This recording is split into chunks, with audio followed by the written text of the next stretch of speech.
de repente, de esa luz, desde ese umbral, pues emerge la figura de Jesús de Nazaret.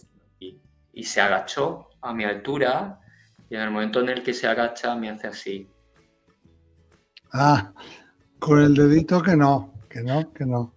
Me dice que no, cada vez nos hacemos menos ignorantes, y en la medida en la que somos menos ignorantes, bueno, pues nos vamos acercando más hacia la sabiduría, y desde esa sabiduría pues cada vez es mucho más complicado hacer el mal.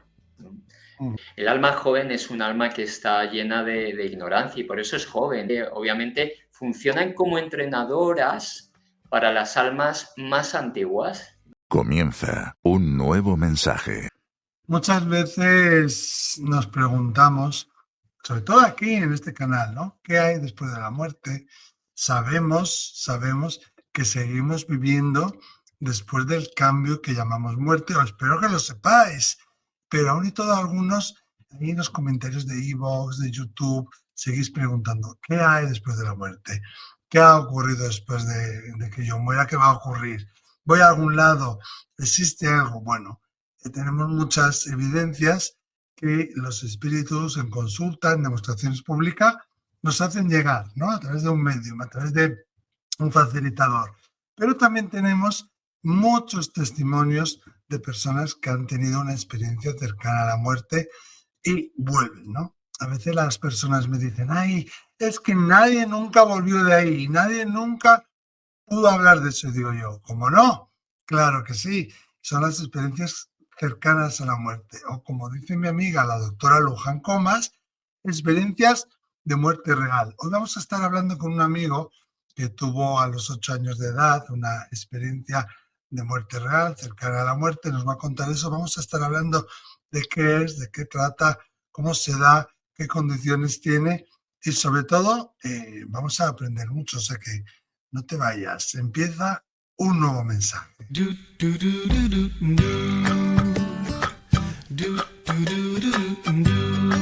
Comienza un nuevo mensaje.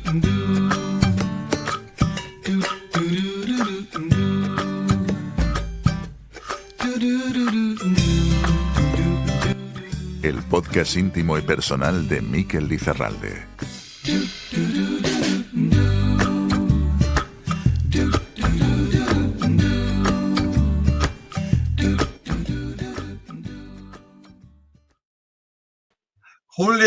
Julio Bogeat, bienvenido, gracias por estar aquí en un nuevo mensaje.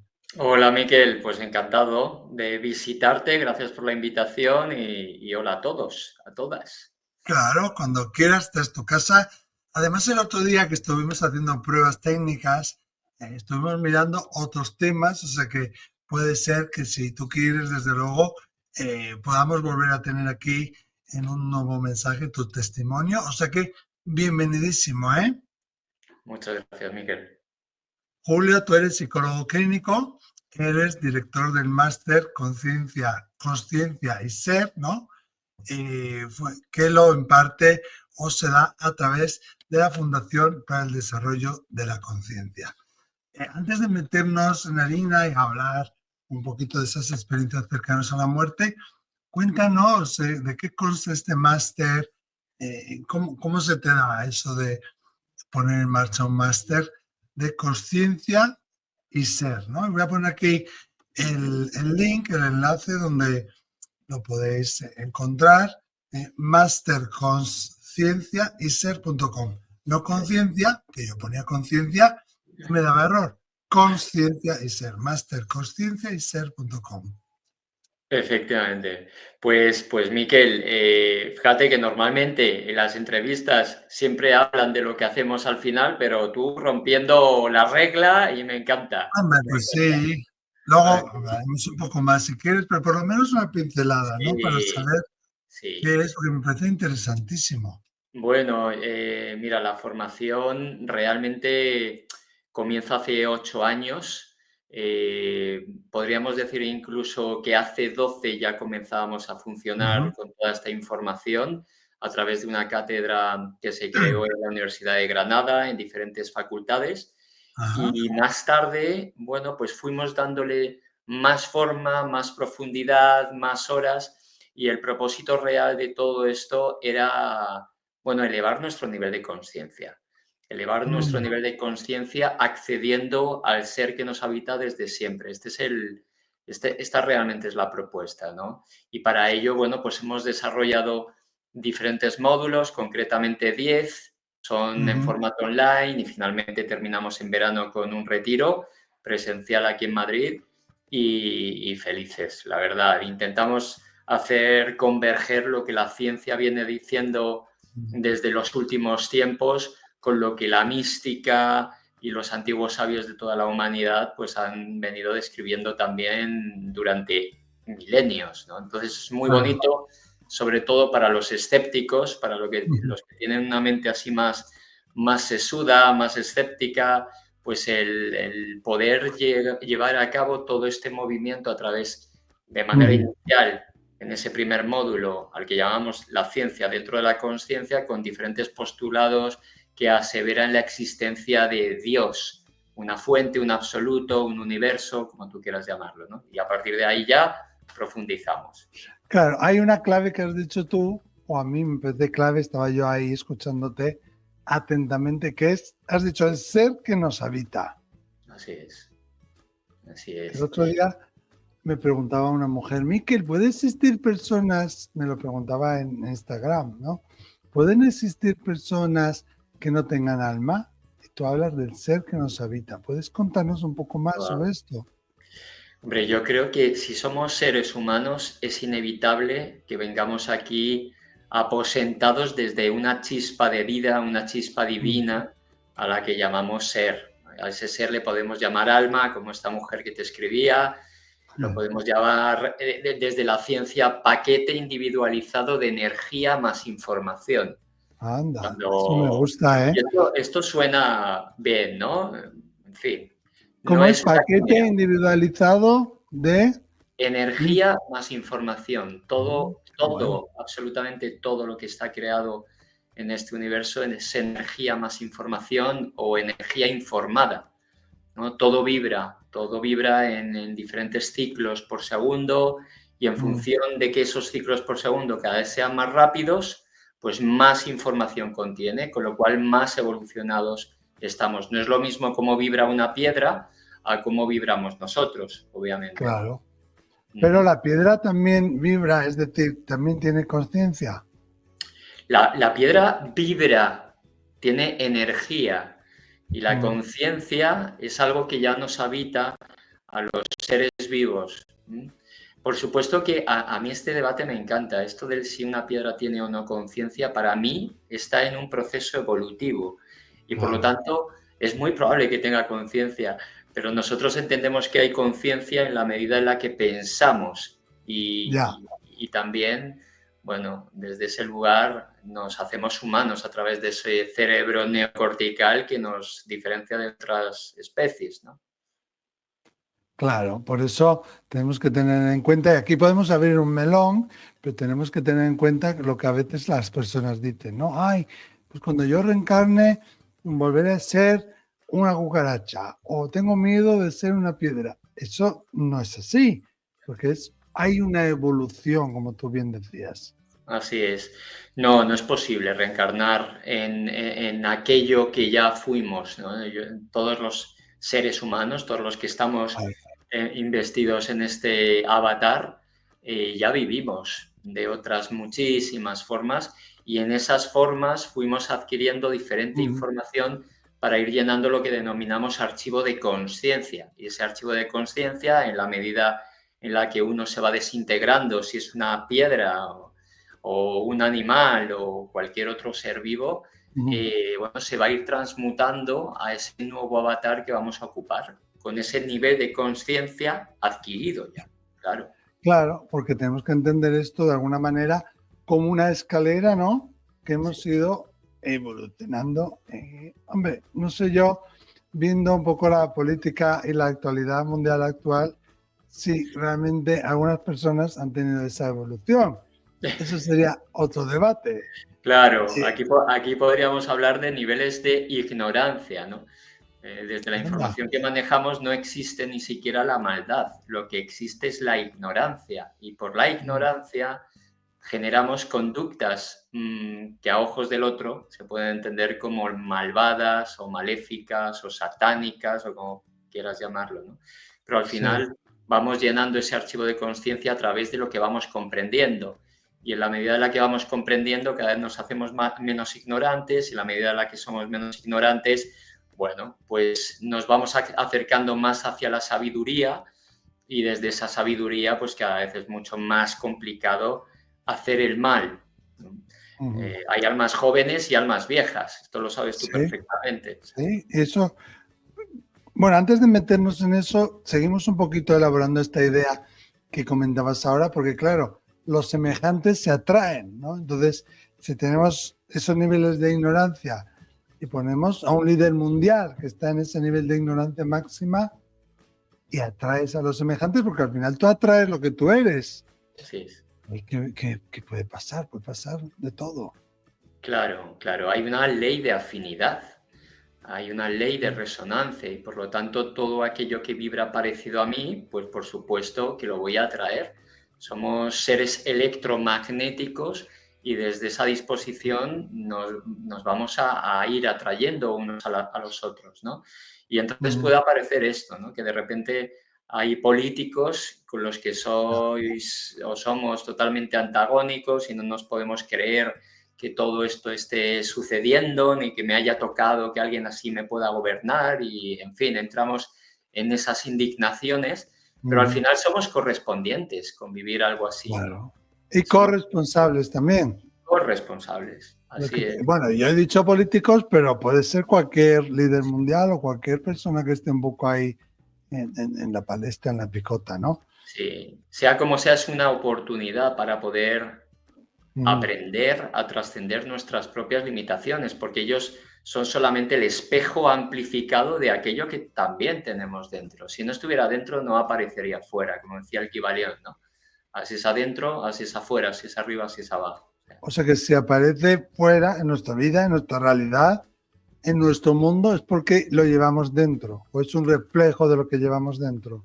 Efectivamente, efectivamente. Esto es como el que proyecta fuera su propia envidia, ¿no? Y no se la reconoce a Mm, sí mismo. ya. Bueno, si aparece fuera, obviamente está ahí. Otra cosa es que tú lo quieras recoger para poder integrar esa sombra y a partir de esa integración poder trascenderla, ¿no? Esta es la invitación. Lo que pasa es que los seres humanos, pues muchas veces estamos acostumbrados a esto del señalar fuera, cuando en Mm, realidad el proceso es hacia adentro. Es un ¿qué puedo hacer yo en mí para que esto que ocurre fuera no me afecte? Para que yo no me quite mi mm, propia paz interior. Y esto es complicado, pero Gandhi ya lo decía, sé tú mismo el cambio que quieres ver en el mundo, ¿no? mm.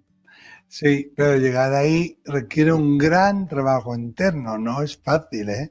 Así es un Se requiere entrenamiento, claro. bastantes tortas, requiere también, y al final dices, Sí, bueno, vamos a ver, aquí, después de esta torta, y para los mexicanos y gente de Latinoamérica, torta diríamos cachetada, ¿eh?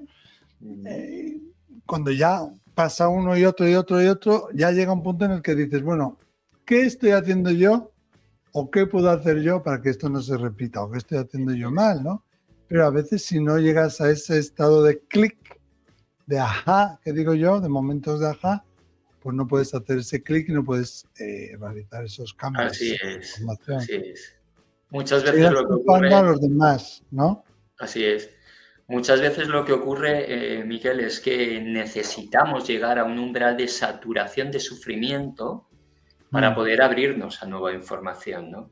Y el ser humano somos muy cabezotas, es decir, mm, queremos entrar por ahí basándonos en un sistema de creencias que entendíamos que era el perfecto ya.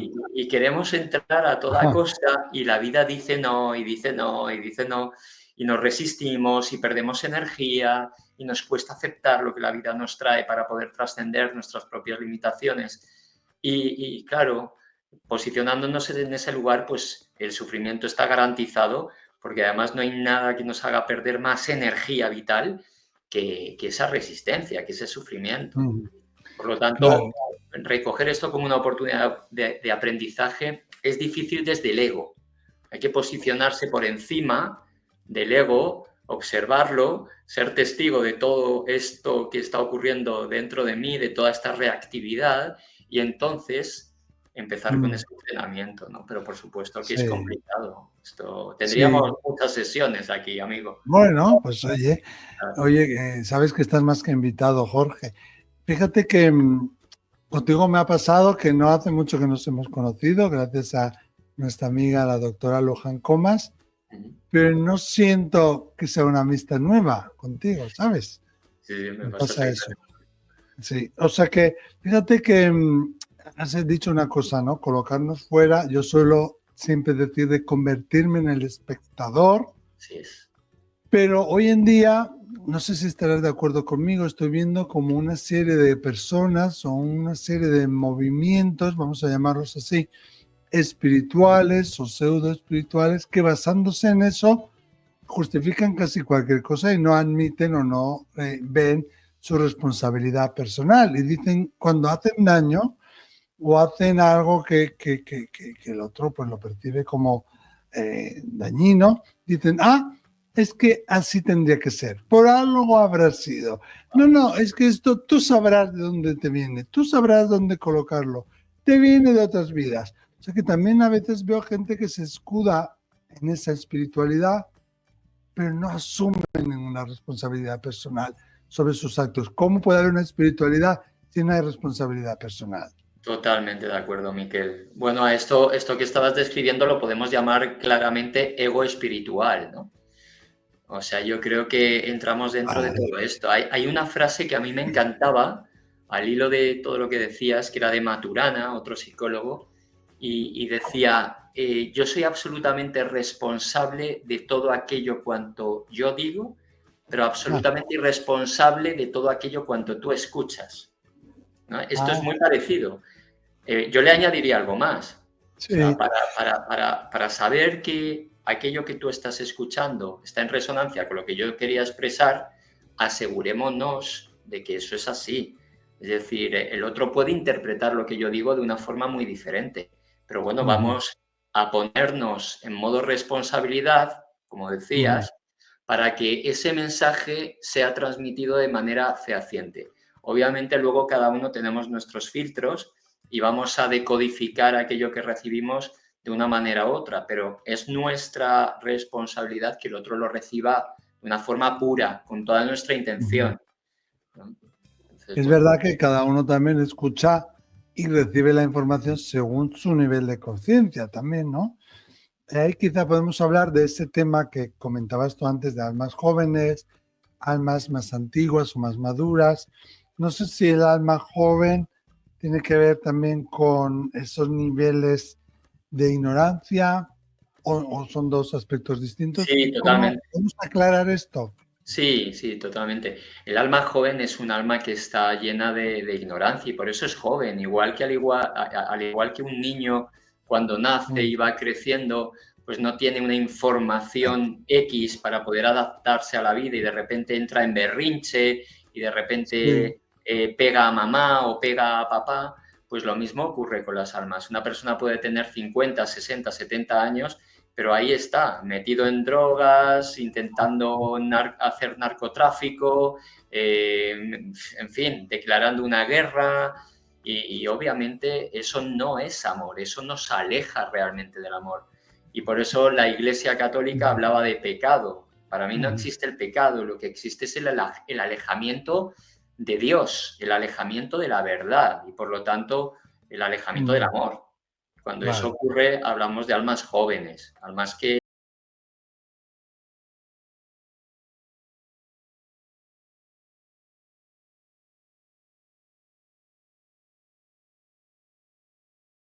obviamente funcionan como entrenadoras para las almas más antiguas, ¿no?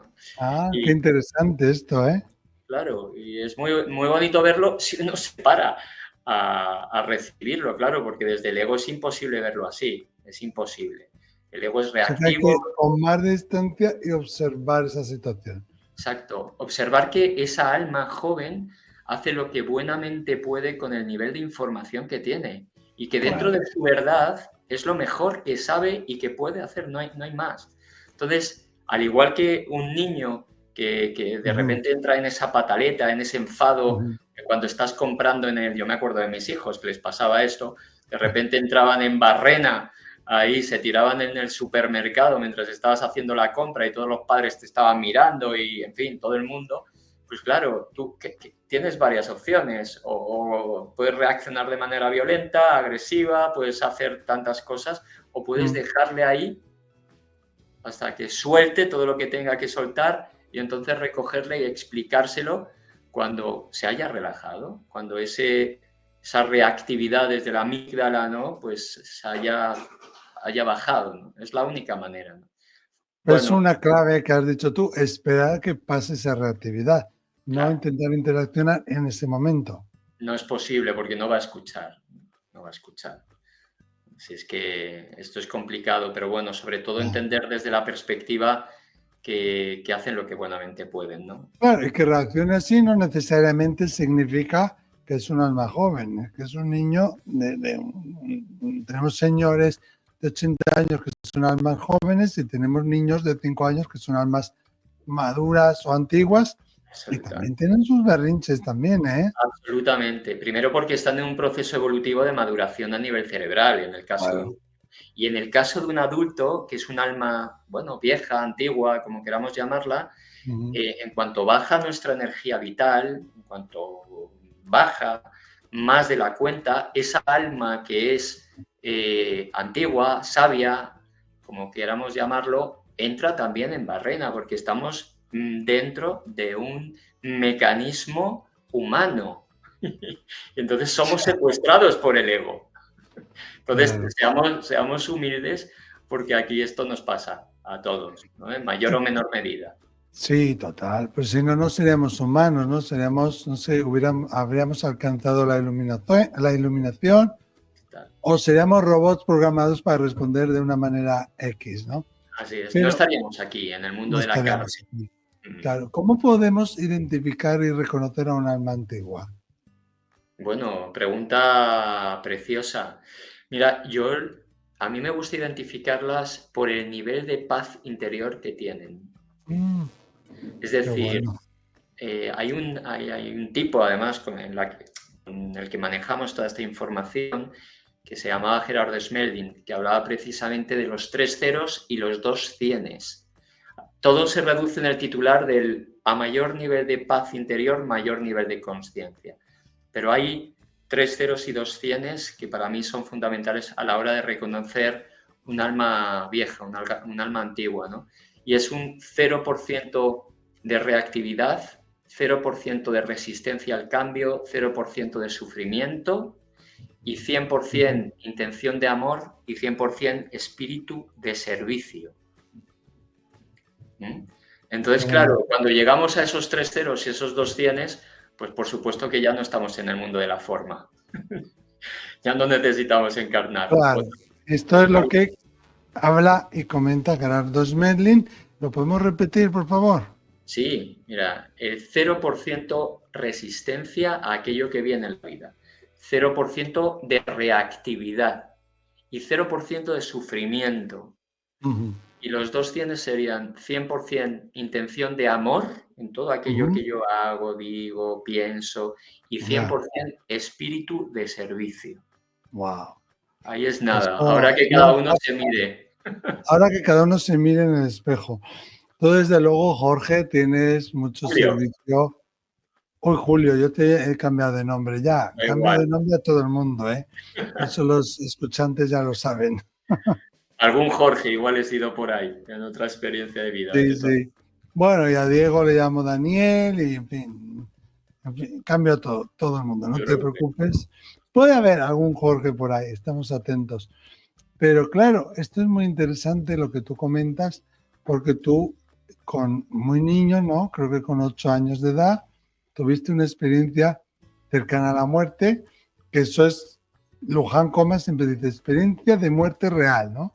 Ahora hablaremos de qué es una experiencia cercana a la muerte y sé que has traído unos aportes también científicos, pero ¿qué ocurrió? ¿Qué pasó? ¿Nos puedes contar? Sí, bueno, para contarlo yo creo que hay que contextualizar ahí un poquito el tema. A ver, yo era un niño muy deseado, tan deseado, bueno, que mis padres estuvieron intentándolo durante 10 años. Ahí es nada, ¿no? Venga. Ahí es nada, hasta que una vez ya en un verano en Santiago de Compostela, pues llegó Julito, al que le llamaban Julito porque mi padre se llamaba Julio también, ¿no? Ah, Y bueno, el caso es que nací dentro de los parámetros normales en cuanto a estatura, peso, absolutamente todo dentro de la normalidad. Lo que pasa es que al haber tardado tanto tiempo en llegar y al proceder de familia de médicos, pues dijeron, sí. bueno, por si acaso, para que crezca, bueno, pues fuerte y sano, pues vamos a darle unas vitaminas. Entonces, un Ah, buen amigo de mi tío, pues, que era pediatra, pues me dio vitamina D. Esa vitamina D es liposoluble y por lo tanto no se orina si no hay exceso, ¿vale? Entonces se fue acumulando, si hay exceso, perdón, entonces se fue acumulando en órganos blandos. En este caso, generó una hipercalcemia en mis riñones. Y en la medida en la que mis vaya. riñones se iban calcificando, pues por supuesto que yo iba enfermando. Estuve los primeros Wow. años de mi vida en un hospital, concretamente aquí en La Paz, en Madrid. Y bueno, iba, venía del hospital, en fin, con pruebas bastante potentes. Mis primeras imágenes eran, bueno, pues muy desafiantes, ¿no? Pues con agujas, con sondas, en Uf. fin, pruebas complicadas.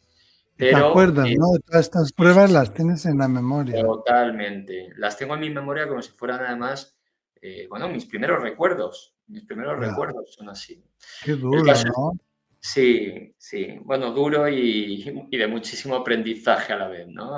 Afortunadamente pude Mm, extraer ahí mucho ujú. aprendizaje, la verdad. El caso es que, bueno, creían que iba a salvarme de esa insuficiencia renal, pero bueno, la vida dijo que no y trajo una enfermedad que en aquel momento no sabían cómo diagnosticar. Era un estafilococo, una bacteria que invade todo Sí, mi torrente sanguíneo y, bueno, pues arrasa con todo, especialmente con los riñones, que ya eran los órganos que más débiles tenía.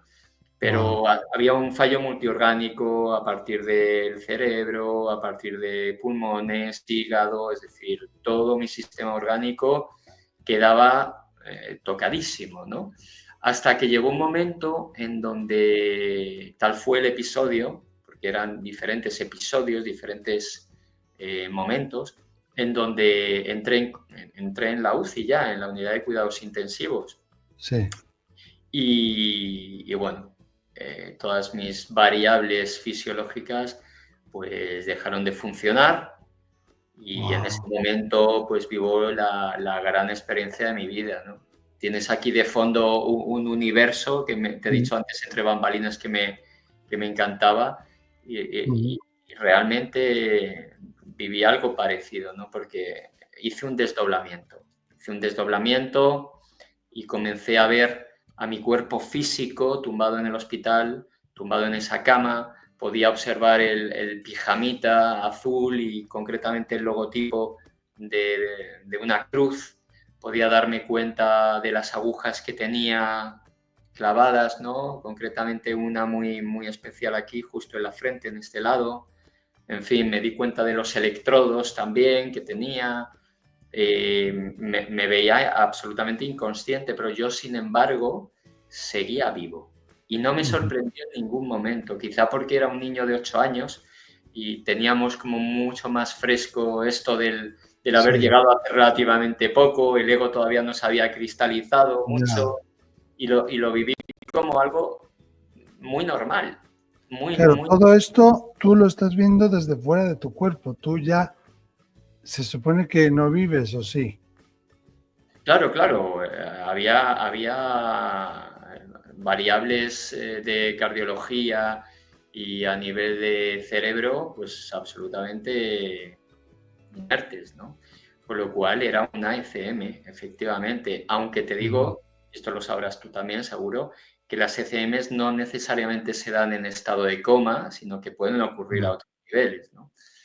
Pero bueno, en mi caso, pues fue así y vi esto de una manera nítida. Inmediatamente aparezco en un metro, en el pasillo del metro de Begoña, que es precisamente la parada de aquí del propio hospital, y me veo caminando a dos niveles, uno como si fuera el propio avatar, como si estuviera, pues, como ahora mismo, ¿no? Siendo Sí. el protagonista de la propia película, pero luego, por momentos, también me podía observar como testigo de mí mismo, como testigo de Ujú. ese que iba caminando por ese pasillo de metro. Y llegó un momento también en donde de repente a mano derecha comienzan a aparecer unas escaleras que no existían en aquel momento y ahora tampoco, pero yo tengo la necesidad de subir hacia allí. Y Hacia bueno, pues esas escaleras, ¿no?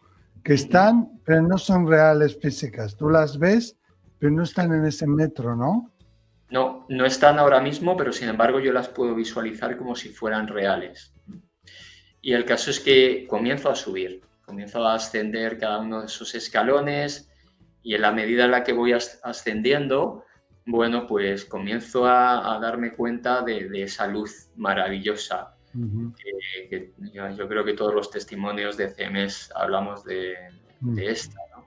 Una luz, bueno, pues brutalmente amorosa, una luz que lo abarcaba todo, una luz que no, bueno, que trascendía el tiempo y el espacio, no sé cómo Ujú. decirlo, no había verbo. Yo creo que utilizamos Sí. siempre ahora el adjetivo de inefabilidad, ¿no?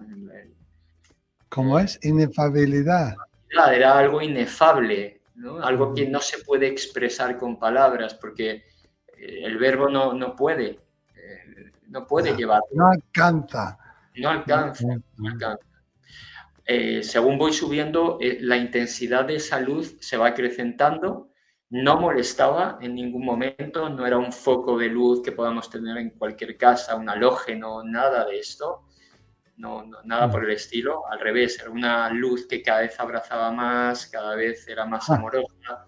Y es entonces cuando veo a mano izquierda unos seres de luz que, bueno, que yo identifico claramente como familiares míos y que no anda. formaban parte directamente de mi sistema familiar actual, pero que venían o sea, de la noche de los tiempos, no sé cómo decirlo, era como infinito esto. O sea, que tú sabías que eran parte de tu familia, de tu linaje, sin embargo, no eran personas que tú hubieras conocido o que te hubieran hablado de ellos o que hubieras visto fotografías. Sin embargo, al estar en su presencia, los pudiste reconocer.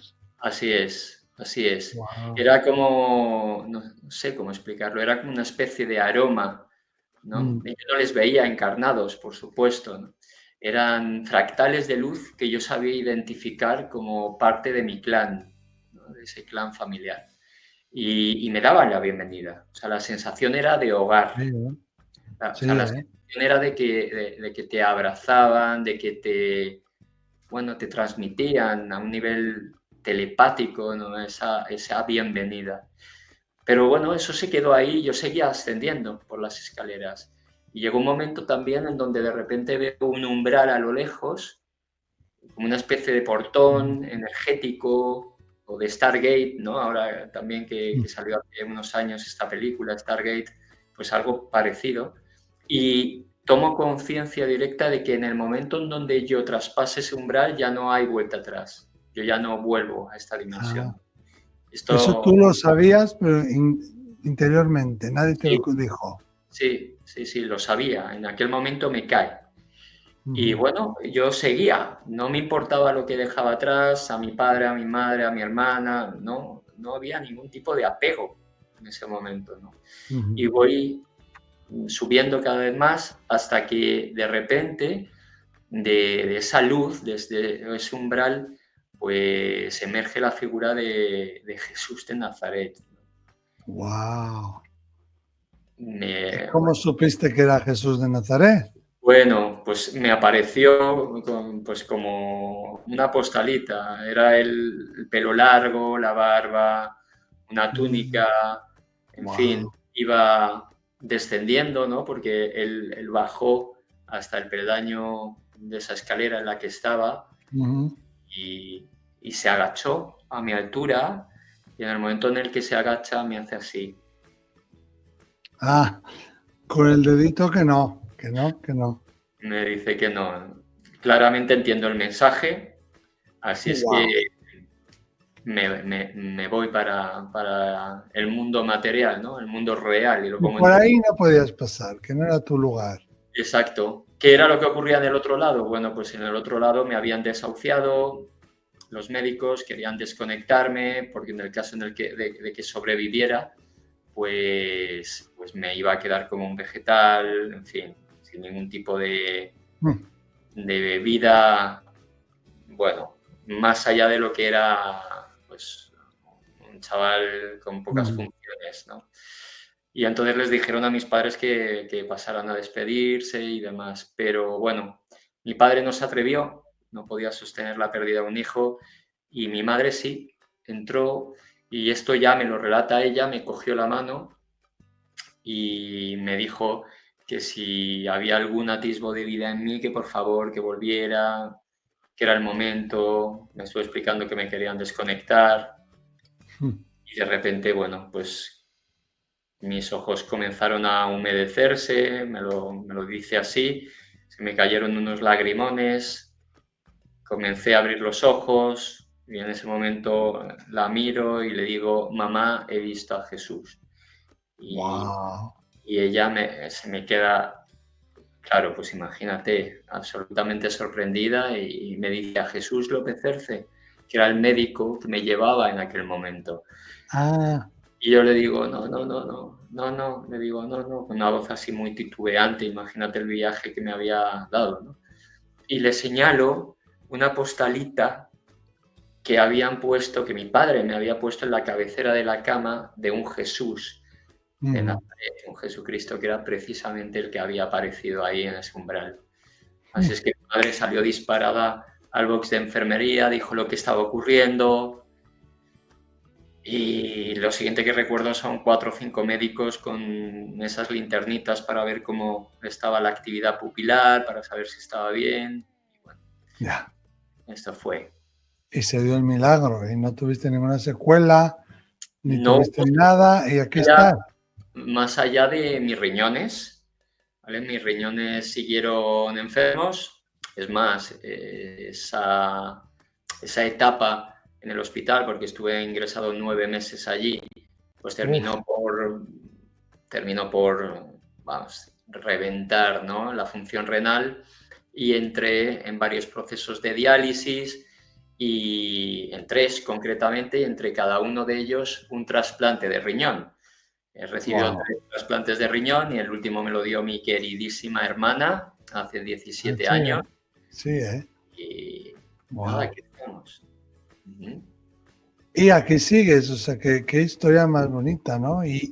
Pero ese Jesús de Nazaret no era el mismo que estaba ahí detrás, no era la misma imagen, pero tú supiste que era él. La Sí, imagen esa que te puso tu padre era la y el misma, Jesús de Nazaret que tuviste era la misma imagen.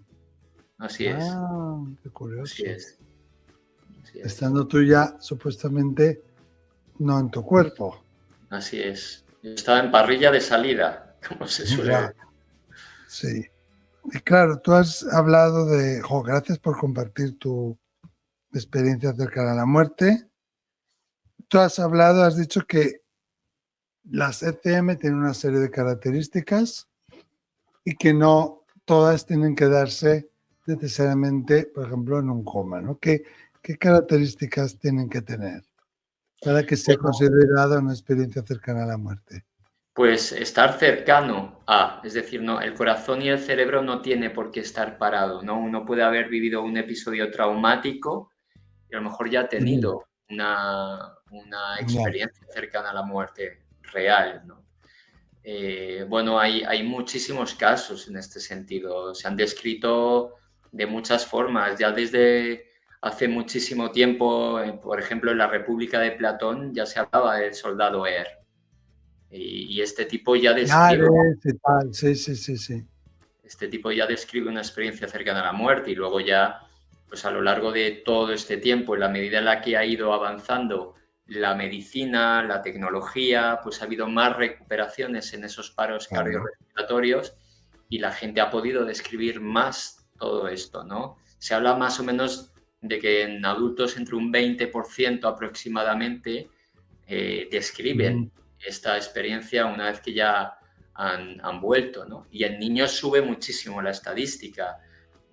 Morse, un investigador, hablaba acerca de en torno a un 70% de niños que eran recuperados y transmitían esta información, ¿no? O sea que Ujú. tenemos también el famoso proyecto AWARE de San Parnia, Ah, donde sí. 25 hospitales entre Canadá y Estados Unidos, y bueno, también se dieron unos resultados tremendos, ¿no? Y bueno, y si hablamos de nuestra amiga Luján, pues también estamos ahí a través Sí, de la Fundación ICROBI con muchísima experiencia recogiendo una gran muestra.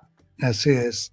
Fíjate, si yo me meto en la base de datos científica de Cielo, es cielo.org, hay una investigación clínica de Ernesto Bonilla. Ujú.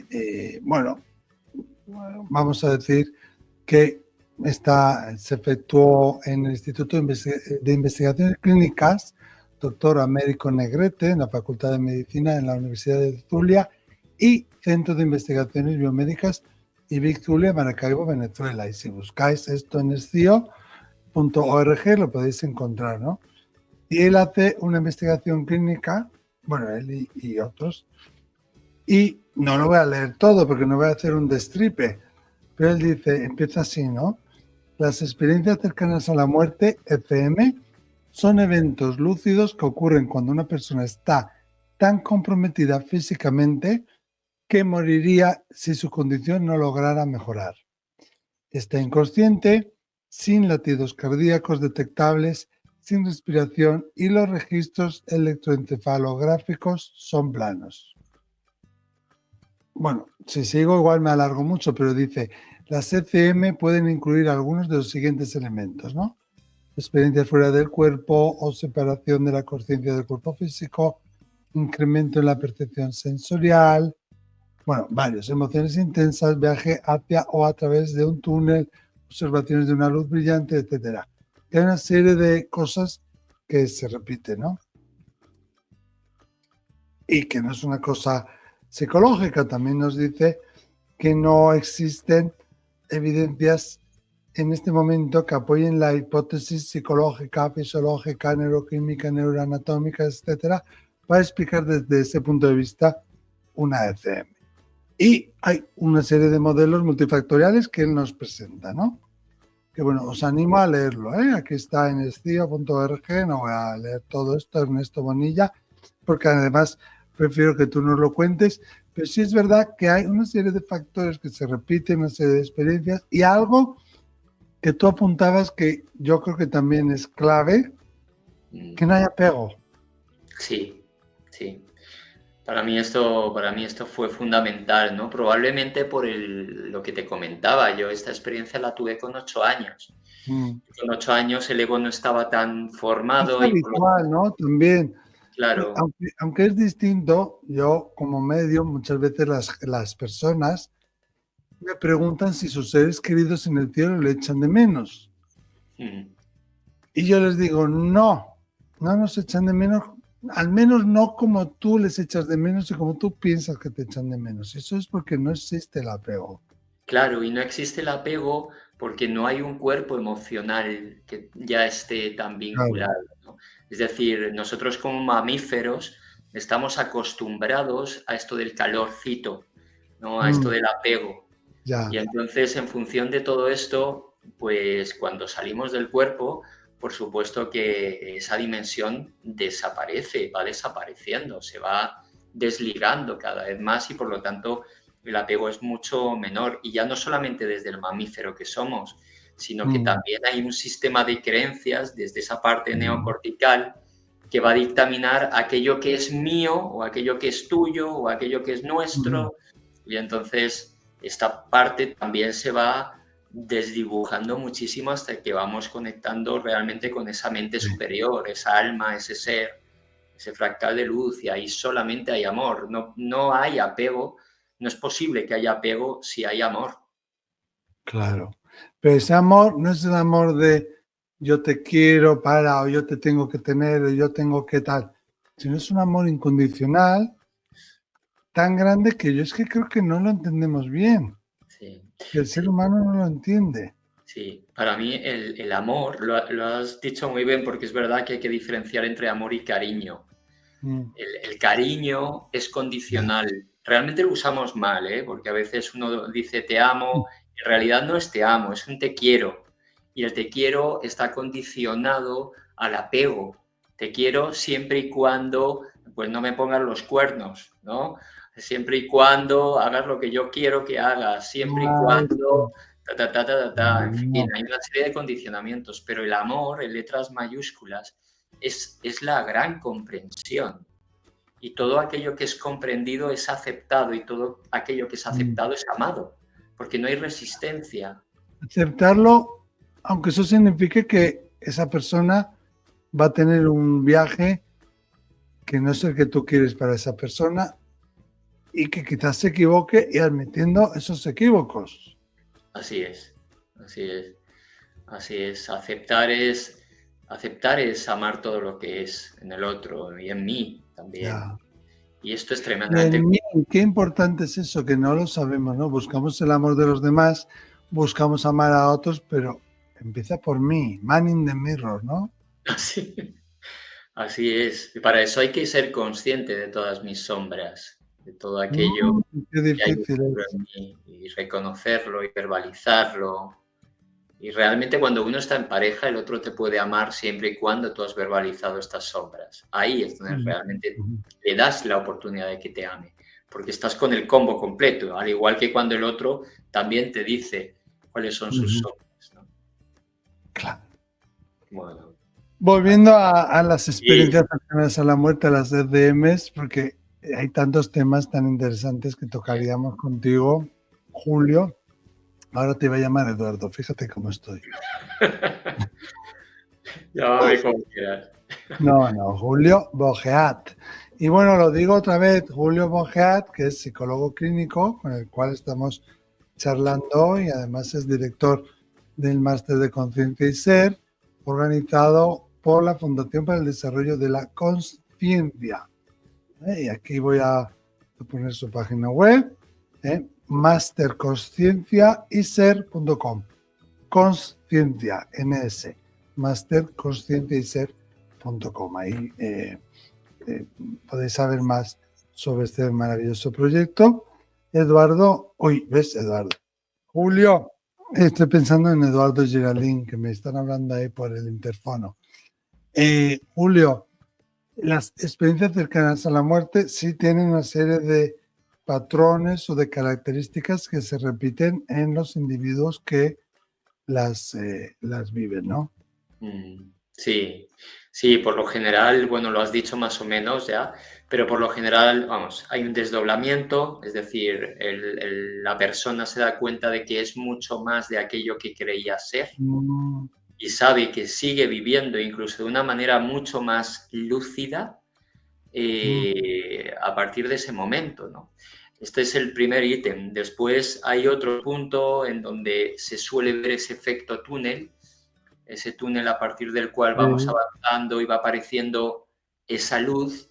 Normalmente también aparecen seres que no son de esta dimensión, sino que son ajá, de otras, que te dan la bienvenida, y muchas veces aparece también un gran ser que puede estar vestido de diferentes formas en función de tus propias creencias, ¿no? A mí me mm. apareció Jesús de Nazaret probablemente porque mi padre, con toda su buena intención, pues me había puesto esa postalita y, en fin, esta fue O la sea, que imagen. ese guía o ese ser de conciencia elevada tomó la forma de Jesús de Nazaret para adecuarse a tus creencias, quieres decir. Así es, yo estoy seguro. Si hubiera sido budista, pues probablemente hubiera aparecido Buda, o si hubiera sido cualquier otra religión, Ujú, probablemente los guías, desde ese ujú. amor, pues se transforman en aquello que está vinculado con un sistema de creencias en donde tú te vas a sentir tranquilo. no va a haber susto, ¿no? Pues yo creo que por ahí fue. Por ahí fue. Y esta Y yo creo que hay experiencia, otro punto importante ahí, que es la revisión de vida. Yo esto no lo tuve en mi experiencia, pero es algo ¿no? que describe muchísimas personas, ¿no? Que son... Hombre, no lo tuviste, pero Jesús de Nazaret te hizo así con el dedito.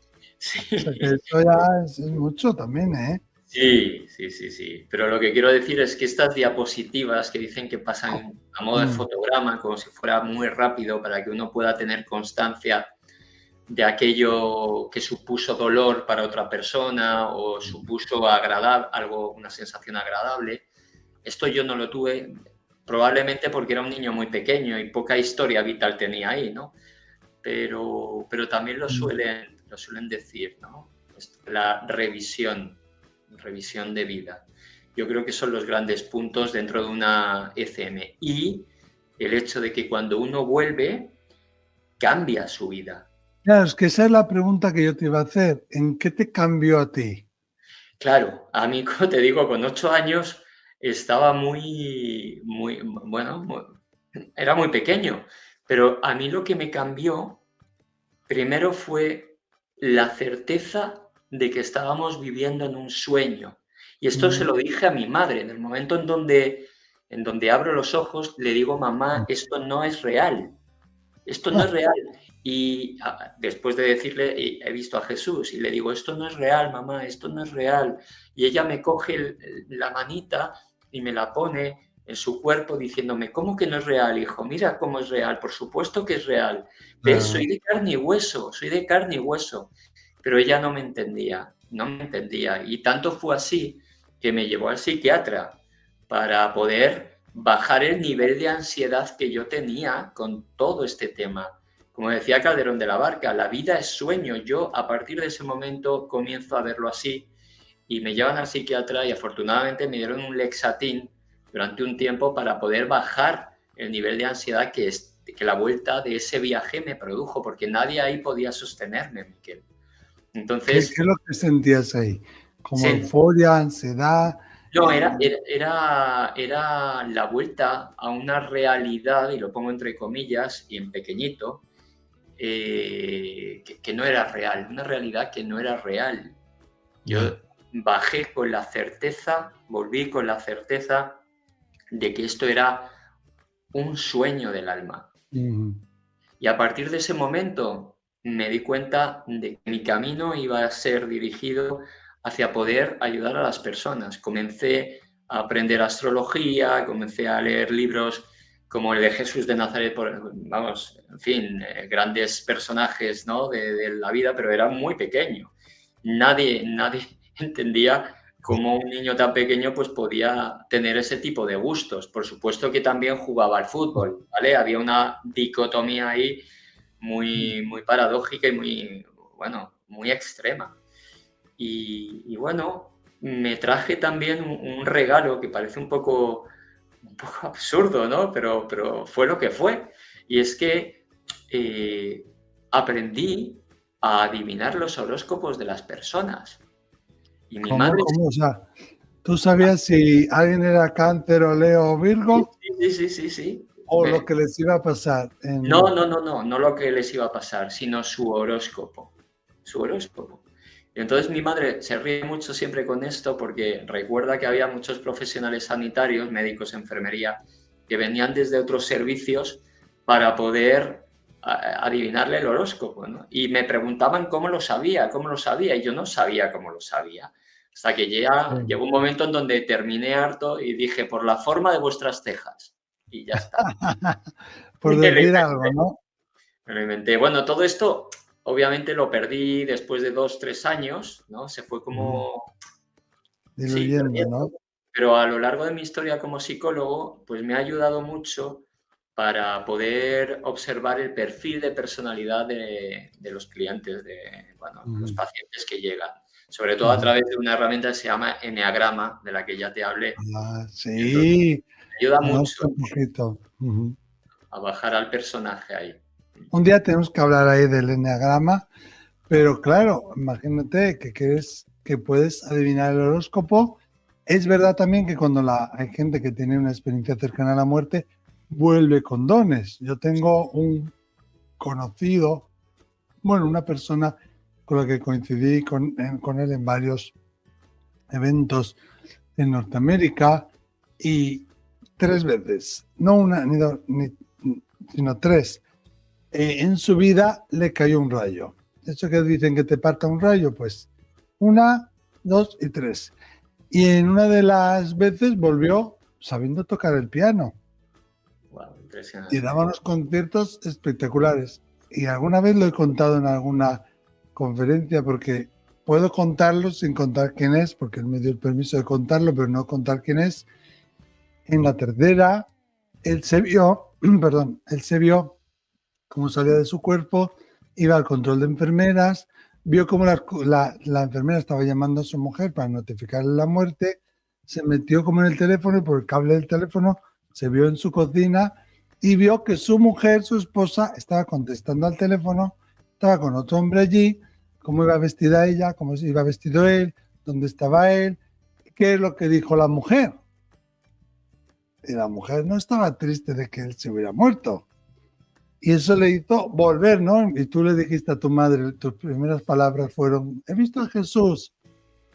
Las de él fueron, quiero el divorcio. Y la mujer, ¿pero cómo? Sí, tienes otro amante, tienes un amante, se llama no sé cómo, estaba cuando te llamaron, estaba en nuestra cocina, iba vestido así, tú ibas vestida así, y tú te alegraste de que yo me hubiera muerto. Imagínate la cara de esa mujer. Y le dijo luego, no te voy a dar ni un duro. Es que en Estados Unidos Sí, es muy importante. No te voy a dar ni un céntimo. sí. Y Wow. bueno, hubo una batalla ahí muy fuerte y el hombre se salió con la suya. Pero me parece que es la segunda vez que le cayó. Esta fue la tercera. La segunda vez vino sabiendo tocar el piano. Wow. Y toca unos conciertos espectaculares y nunca ha estudiado piano, ni tiene oído musical, ni en su familia ha habido nada, nada, nada de música. Eso Impresionante. también pasa, ¿no? Vuelven con dones. Sí, sí, así es, así es. Es que se dan circunstancias de muchísimos tipos. Hay gente que, bueno, que tiene telepatía de repente, en fin, Ujú. esto tú lo sabes perfectamente, Miquel.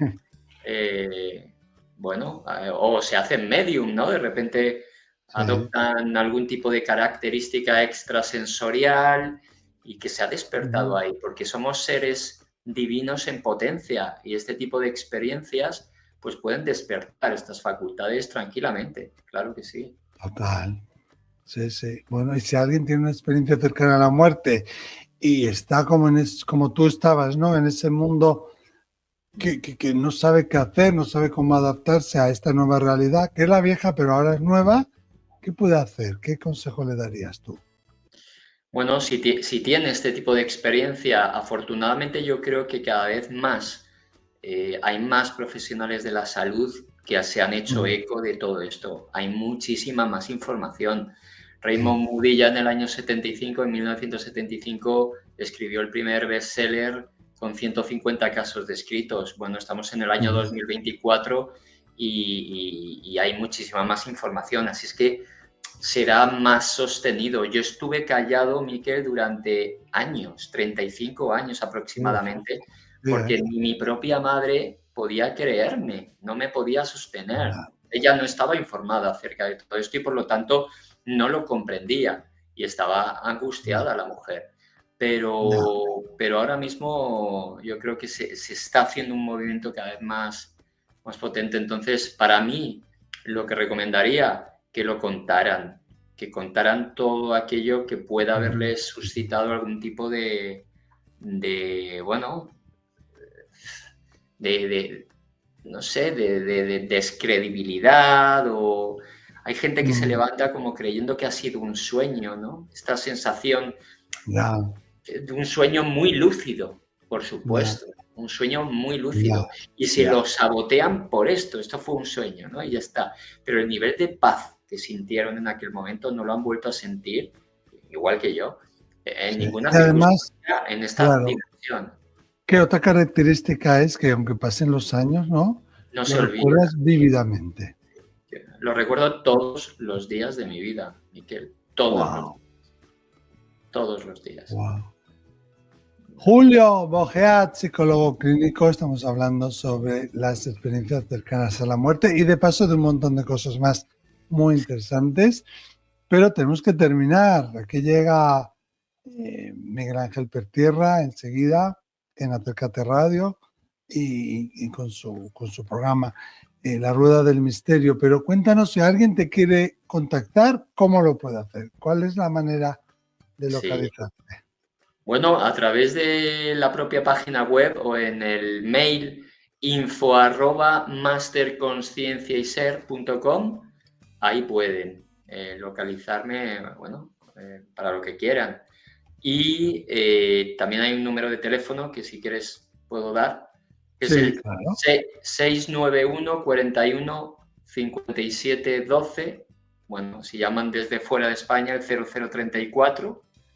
Y ahí ya se pondrían en contacto conmigo. Esto es, ¿no? Más 34 691 415 712. Eso es. Sí. info@masterconscienciayser.com y ahí Masterconscienciayser. En Instagram también podrían, pero vamos, Instagram.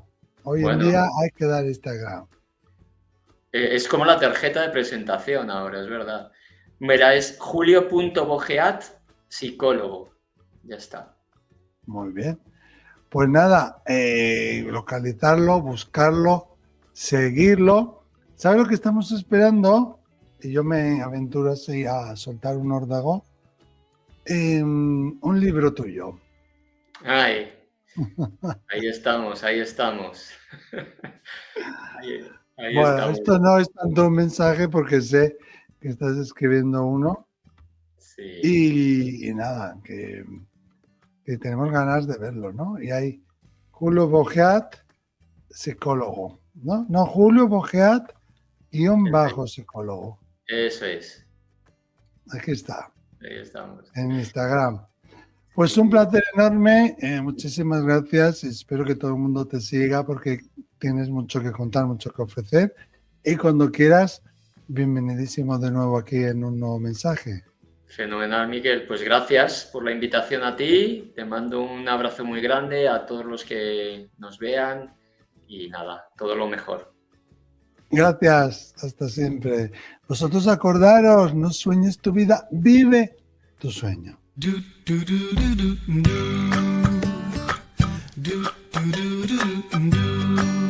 Gracias por escuchar un nuevo mensaje. Si te ha gustado, sígueme. Nos vemos en la siguiente entrega.